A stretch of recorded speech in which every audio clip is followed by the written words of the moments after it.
Before we begin our first installment of WrestleMania saga, we're going to talk about their sponsor for that year, Pizza Pizza. And it was fitting because we just had Pizza tonight. Yeah. And man, was it good. It certainly was. So, join Killer Kyle and Mean Matt, myself, in WrestleMania 18. Here we go. Hey, Mean Matt here, and I'm Killer Kyle. welcome to another episode of Wheels of Fury.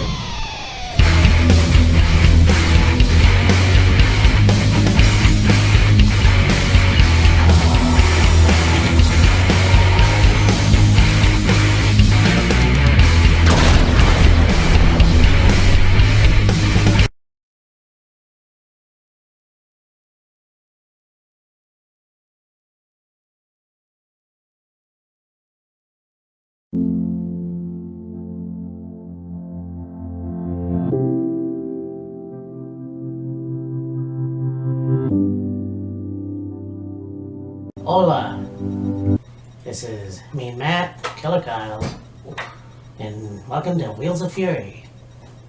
And our first ever, well, actually no, because we did this last year, WrestleMania series. Yep.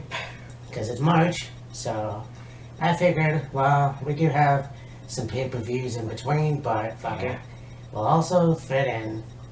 And it's kind of cool too, because we have WrestleMania, well, there's a lot to get through, but Yeah. we're going to talk about today WrestleMania 18. So, I was still in high school, obviously. I was 17. Wait. Yeah, I was 17. And I wanted to go. Everybody in my school was a wrestling fan, so some of them went. Yeah. My older brother went. And yeah, unfortunately, I didn't have enough money or a ride, so I watched it on the pay-per-view. And I mean, for what it's worth, I mean, yeah. And I don't know about your school, but they had a contest. You pick a winner, and then you go eat lunch with your favorite wrestler at the Hard Rock Cafe in Toronto. Right. So, That would have been interesting if my high school did that. yeah.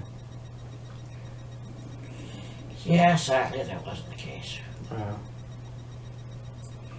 I mean, I didn't go to a bad high school or anything. It's just my high school, I don't know, wasn't really all that in tune with who, what students like what, and whatever. yeah. Yeah, that's true enough. And it was still, like, I mean, you go off of WrestleMania 17, Yeah. and that's probably, in my opinion, one of the best WrestleManias out there. This was a close second, obviously. Yeah. And being in Toronto, which kind of blew me away. Yeah. So, yeah. Here we go.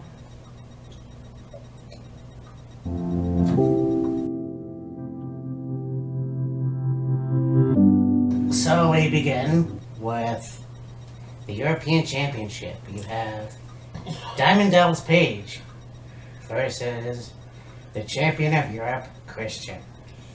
Yeah. This was a pretty good match. And I mean, you have Diamond Dallas Paige trying to help Christian become a better wrestler through Yeah. the coming weeks, and he finally wins the European Championship and then turns on DDP, and then this match happens. Yeah. So, I mean, yeah, Christian, for lack of a better term, got his groove back. Yeah, you could say that. It's funny watching him after he lost his matches, throwing the temper tantrum. Oh, yeah, I know. So, this match was good though. Christian had a lot of offense, obviously, and there's a lot of good action on the outside as well. And basically, yeah, Diamond Dallas Page won the match to become the new European champion. Yep. And then gets on the mic and says, "Yeah, I'm proud of you, bro. Not only did you lose and keep your composure, but you lost in front of, I don't know how many people were in the audience." So then, of course, he throws a temper tantrum. Yeah. You lost in front of 55,000 in your own hometown, and that's when Christian loses his shit and throws a temper tantrum in the ring. It's like, well, so much of that. Someone get him his bottle. Out of his bottle. Yeah.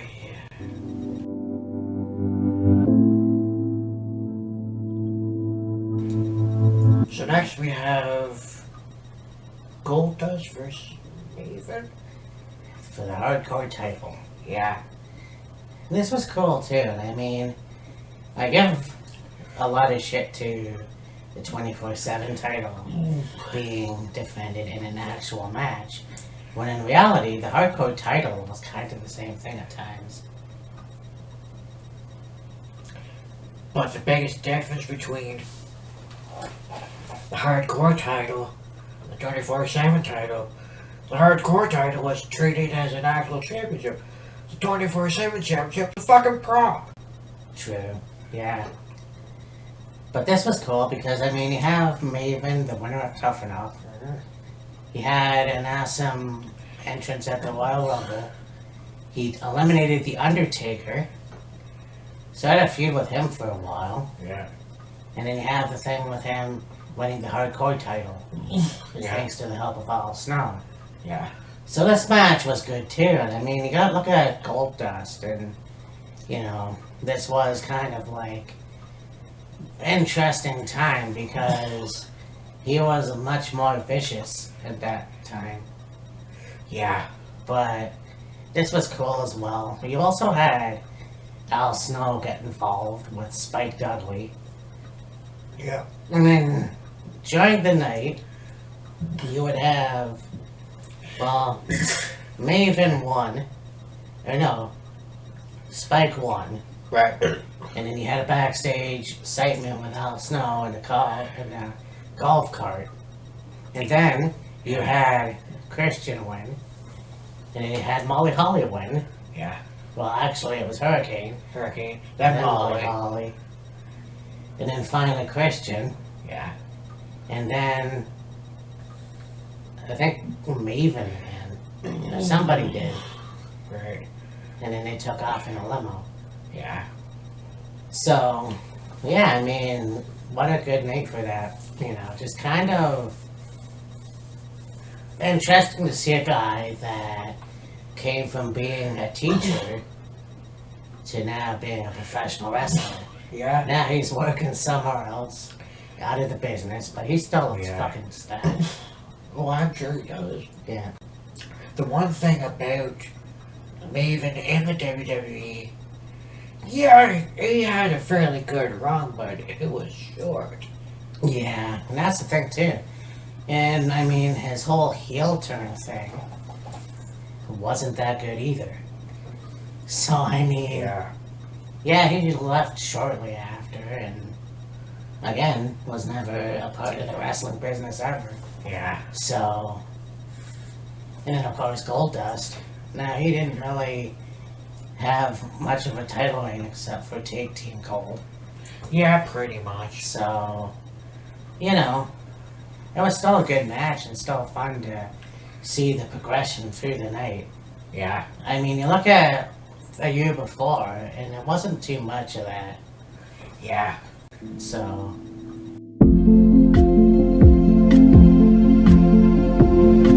Now we go on to Kane versus Kurt Angle. Yep. And this was an interesting feud because, yeah, you had Kurt Angle feud with Undertaker a few years prior. So, well, yeah. And then, you know, I can't remember how this feud got started. Right. But, I mean, in the beginning of the match, you had Kurt come out talking smack about Canada, and during this year, you had the Olympics where Canada won hockey in both women and men. Yeah. So he's cutting them up, and of course Kane comes out, and this is pretty cool too. I actually thought Kane was gonna win, Yeah. but as it turns out, Kurt Angle somehow got the roll up. Yeah. I mean, for what it was, the match itself was actually pretty good. Yeah, Kurt getting the win is like, oh, okay. And I mean, it was good in a way because it was like you will solidify Kane losing a match. I mean, Kane lost before, obviously. Yeah. But this was sort of like Kane becoming more human, if you will. Essentially. And it's like, okay, so we're still calling him the Big Red Machine, even though it's kind of useless at this point, in my opinion. But, I mean, with Kurt Angle winning, you know, having him succeed down the line even more. Yeah. You know, yeah, he won the WWF title a few months prior to that, lost it to The Rock, and No Way Out, but Yeah. he would have a much more successful career moving forward. Yeah. And beating Kane, one of your biggest superstars, wrestlers, whatever, Yeah. it made it much better. Despite how he won, I guess. Yeah. I mean, legitimized Kurt Angle, sure. Could it have been a different way of him winning? Yeah. Sure. I mean, roll up. Ooh. Yeah. Anyway.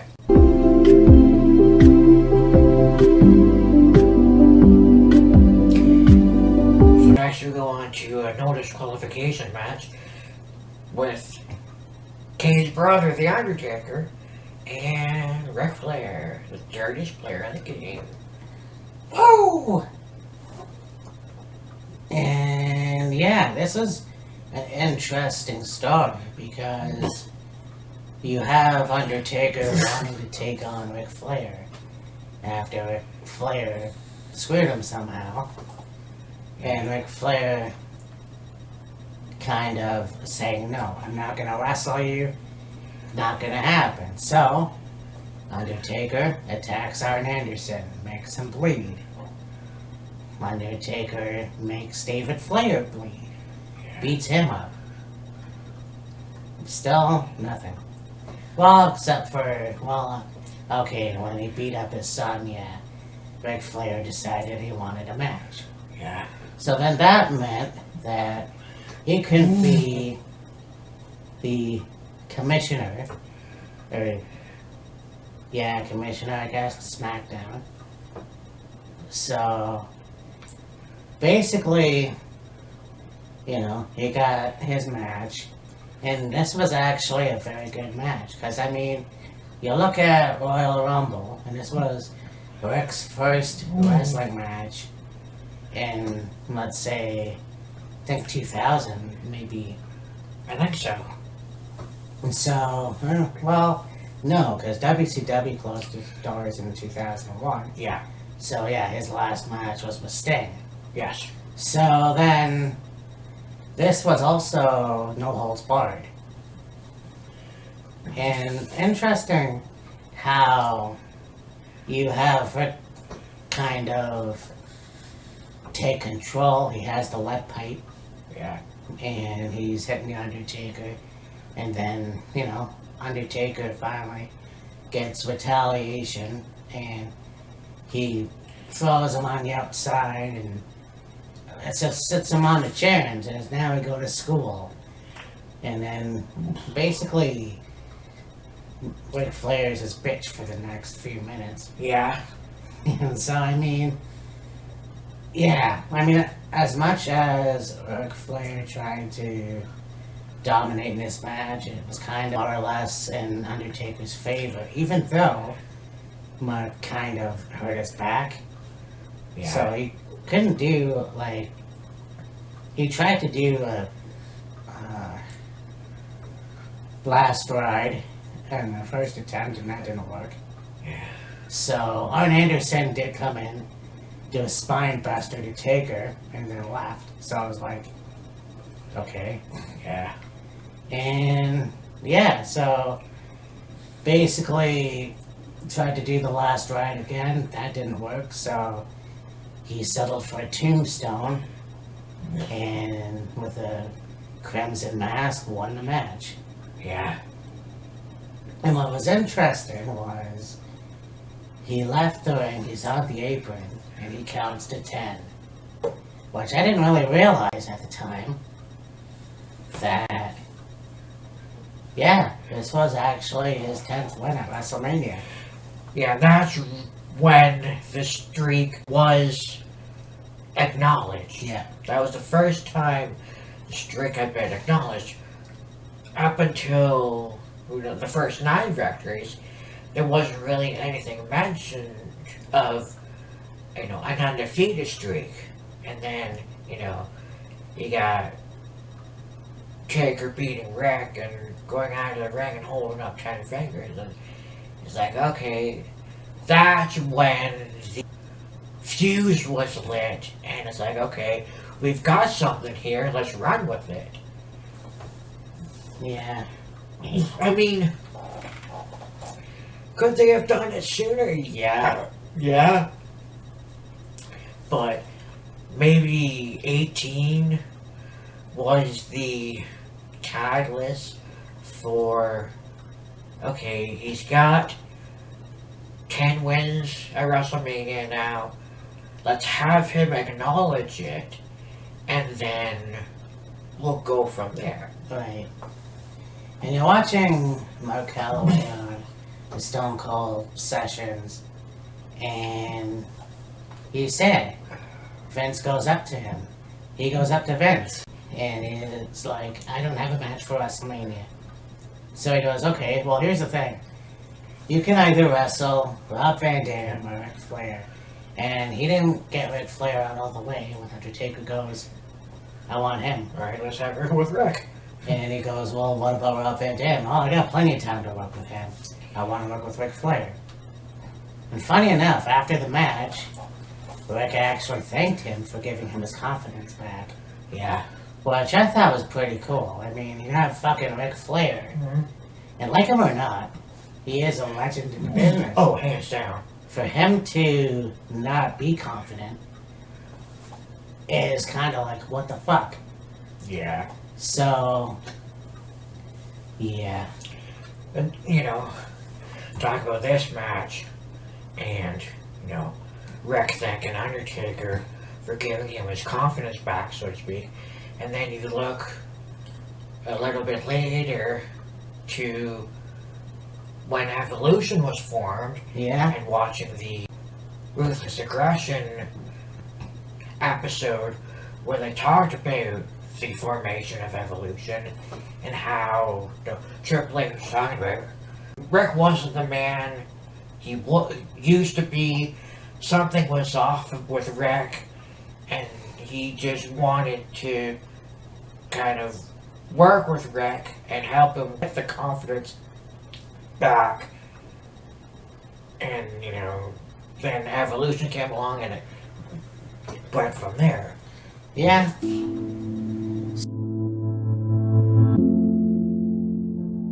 Speaking of Rob Van Dam, and I cannot believe I glanced over this, because that was the first match of the fucking night. Yeah. You have the Intercontinental title.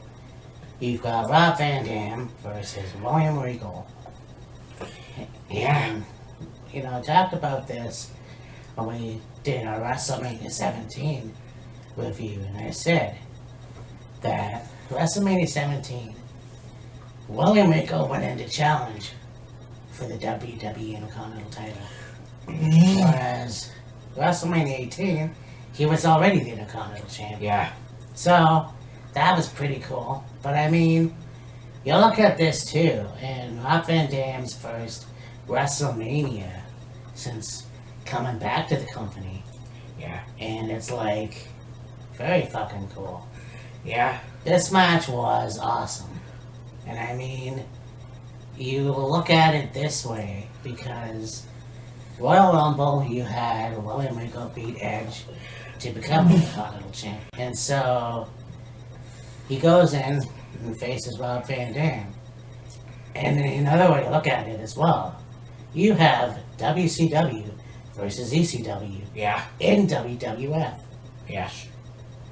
Now, that's just something worth mentioning, but Yeah. still, you know, this match was cool. And I mean, Rob Van Dam doing Rob Van Dam things, and you have William Regal who has the brass knucks, and he has his back turned, and he's gonna punch Rob Van Dam.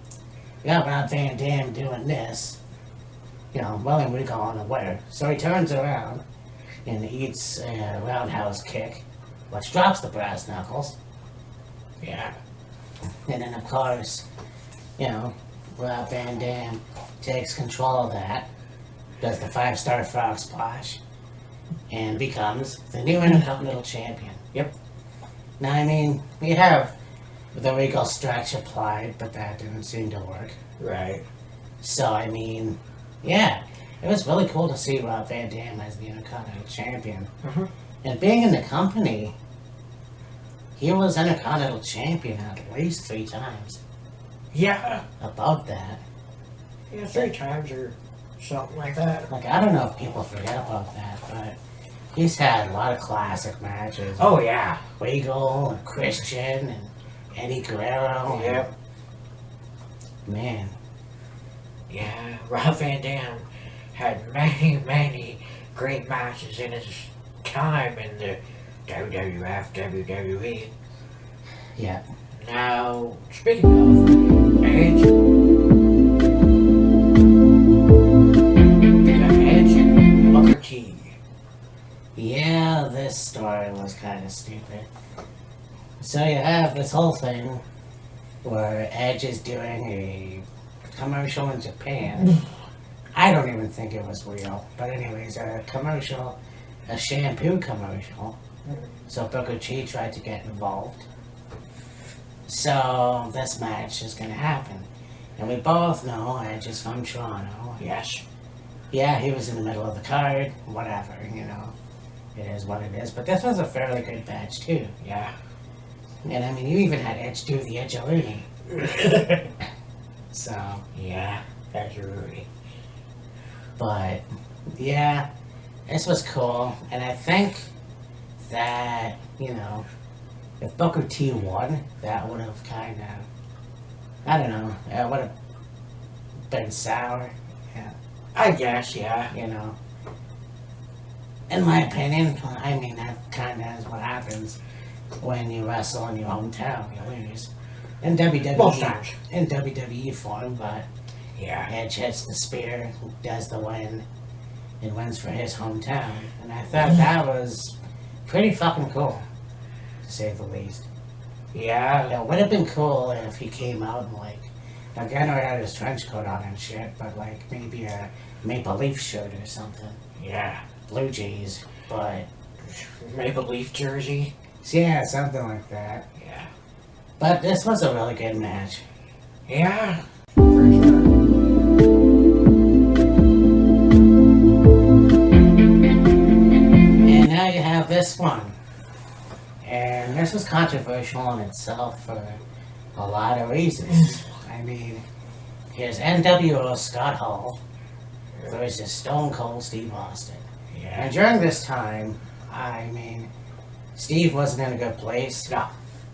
And his thoughts on facing Scott Hall, he thought was the shits. You have a guy that has a lot of alcohol issues and was drunk most of the time and everything else, and Steve didn't want to face him Yeah. because of those things. And I thought, Steve, you're not straight edge, bud.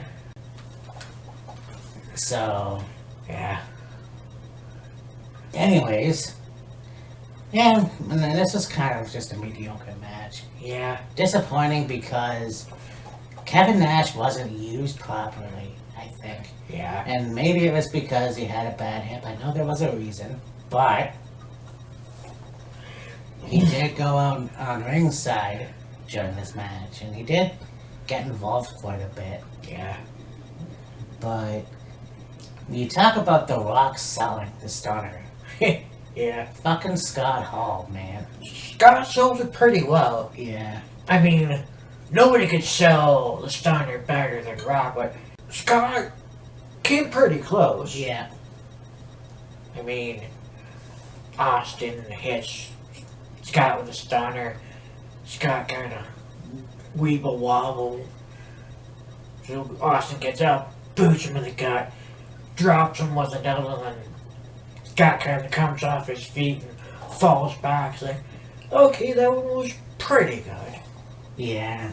Like it's no, 360 stand on your head pack flip or anything like that, but, I mean, for a guy the size of Scott, you wouldn't expect any, overly athletic sell, if you will, but I mean, for what it was worth, it was a good sell at least. Oh, yeah, and I mean, I was pissed off at the time because, I was still a Kevin Nash fan even back then. Right. I was like, why the fuck are you not using him in a match? You could have easily had a triple threat, but whatever. Yeah. I mean, and, there was a point where he dropped an elbow on the referee while they were making the 3 count. Yeah. Well, 2 count. But anyways, it was like, really? That's fucking stupid. But I mean, Yeah. it didn't last long after that. I believe Scott left shortly after. I think so. Yeah, and then, of course, the night after WrestleMania was the debut of Brock Lesnar. Yep. And, of course, the whole story with the King of the Ring qualification Yeah. match and Austin taking his ball and going home and all of that stuff. So, Yep. but yeah, it was a good match, and drinking some cold Molson Canadian beer. That was classic. And then the main event, you got the Great One versus the Icon. No, not Sting. Rock and Hogan. I'm glad that's what you call it, because that's what it should have been. Yeah, you have the main event. You have this match, Icon versus Icon, and like I said before, old Lion versus the new Lion. Yeah. It was kind of like, this was cool because you have, this match was The Rock, who was a Hogan fan, a Hulkamaniac, Yeah. growing up. And then you have Hogan coming in to WWF with Skull and Nash. And it was like, okay, that's cool. So you have the epic promo in the ring with Hogan and then The Rock. And it was like, how about you have one more match at WrestleMania, 1-on-1 with The Rock? And I was like, well, there's your instant classic. Oh, I know. And I mean, that's the thing. You have the guy who was the man in the 80s Yeah. versus the man of the 2000s. Yeah. So, this match was a good storyteller. Oh, yeah. They came in, they sized up each other, and then you have the crowd. On one hand, you have some of the crowd chanting Rock. And then on the other hand, you have some of the other crowds chanting Hogan. Yep. And just the classic them looking around at the audience. Them posing after, they muscled out and hit each other. There was a point where The Rock took Hogan's weight belt and was whipping the piss out of him. Oh, yeah. And so, yeah, I think, Hogan, when he hulked up, you had the fans roaring. Oh, yeah. And it was like, and my brother was there, and he said, you had people up on their chairs cheering for Hogan and booing The Rock. And I was like, well, of course, because Hulk Hogan, and again, I am not a Hulkamaniac to any degree, but to have somebody that wrestled at WrestleMania 6, Yep. and then come back to Toronto Skydome, and you have that ovation. Oh, yeah. I mean, shit, that would be one of the best things to have happen if you were, if you were Hulk Hogan. Exactly. Be a part of the main event at WrestleMania 6, and then 17 years later, 18, something like that, Yeah.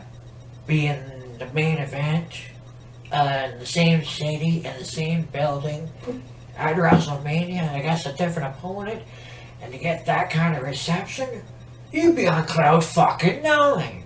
Oh, yeah. And so, I mean, there's that. So Hulk's up. He also did the leg drop and everything. But then, you know, The Rock got his bangs and did the Rock bottom. 1, 2, 3, and The Rock won this match. Yeah. Now, an interesting fact is, and this wasn't even at Mania, this was like The Rock home. Yeah. Hogan had bruised ribs. Right. So, yeah, he sucked it up during the match. Oh, yeah. But yeah, you know, you could have him get up. When he's Oh, yeah, he's holding his ribs, and then, of course, the infamous, you know, he's holding his ribs and, you know, sweating, you know, the lake, and then just stands there with his hand to Rock, and of course, Rock accepts the handshake, and they shake hands, and then, of course, you got Kevin and Scott coming out, and he's like, what the hell are you doing? Shaking his hands, we're the NWO for life, and all this other stuff, and they kick this shit out of, start beating the hell out of Hogan. Rock comes back in, and they get the upper hand on Scott and Kev, and then, you know, Hulk goes to leave, and Rock's like, no. You can get your ass back in this ring, and you're posing for the people, and then Hogan at first didn't want to do it, and he's like, alright, fine, and then they got them both posing in the ring, and of course, Rock's eating it up, loving every minute of it. And I mean, to be in the ring with a guy like you idolized, not only to have a match against him, but just be, you know, in the moment after the match, watching him do his thing, it would just be a memory of a lifetime.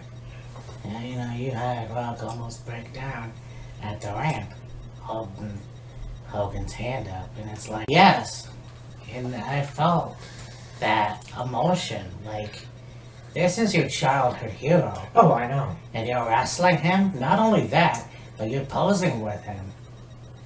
You know, it's the same with Edge. Oh, yeah. A guy that grew up a Hulkamaniac was at WrestleMania 6, and now you're the tag team champions with him. Oh, I know. So, I mean, what better than that? It's like me wanting to be tag team champions with Bret Hart. Yeah. Or Steve Austin. Yeah.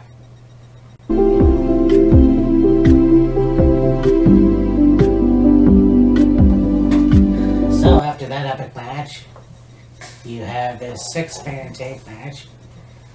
They have the Dudley Boyz, who are accompanied to the ring by Stacy Keibler, also having Saliva introduce them in the Ziggler theme. Yep. And then you have Stacy Keibler go up there and do the stripper dance with Josie Scott as he's singing his song. Then you have the Acolytes, or APA, and then Chuck and Billy. And the Hardy Boys. And the Hardys, yes. This match was lackluster, in my opinion. Yeah, I mean, could you imagine being any match, having to fucking follow Rock and Hogan? Yeah. Pretty much, yeah. I mean, the Dudleys retained, Yeah. so I used to think they were the champs. But it doesn't matter. Doesn't really matter anyways. Yeah. But yeah, I mean, that's the thing. You have that match, and it was like, okay, so any match that is memorable, you have to follow that, Yeah. you know. And it's not taking away anything from those competitors. No. It's just, this match was kind of dull. Yeah. I'm pretty sure if I see it again, it might not be, but at the time it was just like, Yeah. so. Come on, let's get this over with. Let's get on to the next match. Speaking of the next match, we got a triple threat match for the women's championship. We got Trish, Jazz, and Lita. And that was an okay match. Yeah, I mean, you have Trish come out, another Toronto kid. Mhm. She's got the Canadian flag bikini. Actually, no, it's a red bikini with the red cowboy hat or whatever. And she has the Canadian flag with her. So that was cool. And then Yeah. yeah. Jazz and Lita. And I mean, this was a cool match. A hell of a lot better than the last match, in my opinion. Yeah. But I mean, yeah, Jazz ended up pinning Trish. Which was like, really? Yeah. You couldn't have had the hometown woman win the women's championship. I mean, you look at Unforgiven 2006 in Toronto, and yeah, she did win that match and become the women's champion again, but it would have been fucking poetic at WrestleMania. Oh, hell yeah, for sure would have. Yeah, But, meh. Was what it was. pretty much.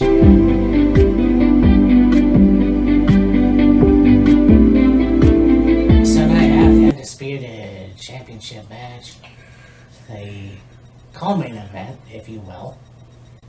Second Vince. Yeah. You have Triple H versus the Undisputed Champion, Chris Jericho, Yep. with Stephanie. Mm-hmm. This, you know, I thought about it recently, and I know we've talked about what should have main evented what. I mean, you look at the case of the DVD, VHS, whatever, and it was Rock and Hogan, icon Yep. versus icon. But you can also look at this match. It told a pretty damn good story. Oh, yeah. Easily. I mean, you have Triple H coming back in January after he tore his quad. Yep. Enters the Royal Rumble. First of all, he's a face. Yes. Becomes a face. Goes to the Royal Rumble. Wins the match. And you don't know who he's going to take on. But of course, you have Judgment Day where Jericho beat The Rock and Steve Austin in the same night to win both the world title and the WWF title. And then, so this match happens. You got Drowning Pool, who did both, well, actually, no, the storyline to the main event. Yeah. So that's actually pretty cool. I didn't think of that up until now. But he sings, they sing the game song, the revamp version, Yeah. which I'm surprised Triple H never used since, but whatever. Yeah. This match was pretty cool, and you knew that they were going to play on his fixed up tricep or quad. Yeah. Yeah, yeah. Yeah, you talk about two guys that have always been really good storytellers. Triple H and Jericho are two very good storytellers. I think this match would have easily been able to handle following Rock and Hogan. Okay. Yeah, it was, 3 matches later, but I mean, they told just as good a story as Rock and Hogan did. Yeah, see, that's what I mean. I had to think about it a lot, and it's true. They did. I just wish they would have been featured on the cover, you would have known that was the main event. Yeah. You look at WrestleMania 3, Hogan and Andre. WrestleMania 7, Hogan and Slaughter. Yeah. WrestleMania 10, well, I mean, you didn't know who was going to wrestle between Luger and Hart, take on Yokozuna. Right. But WrestleMania 18, Yeah. Hogan and The Rock, and then you put this. I mean, yeah, you have the WWF title, main event WrestleMania, Right. but I can argue that 10 years before, and Hogan and Justice main evented when it should have been Savage and Flair. Yeah. But I've already made that argument. Yeah. But when you look at it this way, yeah, you can easily see that as the main event too. She went hands down. So, I mean, this match was cool. I mean, Stephanie even did a bump. Yeah. She took a pedigree as well. Yep. And then, of course, you know, you have the pedigree to Jericho, and then the last pedigree to Jericho, I think there was intent before that, but yeah, basically, your new undisputed champion, Triple H. H, yep. And I've made my feelings known about the double champion. But you look at it, you know, I guess my thing is, you have a few weeks later, you have a new title, a new undisputed WWF title. And then a year later, when they switched from the World Wrestling Federation to World Wrestling Entertainment, Yep. Bischoff comes in and just handpicks Triple H the world title. So really, you didn't need to have this whole thing. And that's what I'm trying to wrap my head around. Champion versus champion this year with Roman Reigns and Brock Lesnar. Yeah. But whatever. I don't know what's going to happen with that, but I guess we'll find out. Yeah. Yeah, we'll see how it goes. We'll talk about that more when we get there. Oh yeah, we got much more to talk about. So this has been a good episode. WrestleMania 18 in Toronto. And I mean, again, it's one of those things where it was even better than WrestleMania 17. And, you know, you go from there. And, you know, I didn't like WrestleMania 19 at the time, Yeah. but rewatching it, it wasn't as bad as I thought. Yeah. And we could have easily done that, but, you know, I figured let's not, you know, and then we'll, next week we will talk about WrestleMania 22. Yep. Yeah. That was another pretty good WrestleMania. And you know, a lot of good gimmick matches as well. Stipulation matches. There you go. So, anyways, so stay tuned for more WrestleMania look back at, you know. It's going to be a lot of fun. This was a lot of fun. And, yeah, hopefully we did it justice. Yeah. But, anyways, for me and Matt, this is Killer Kyle. And we will see you in the next one. Deuces. Bye, guys.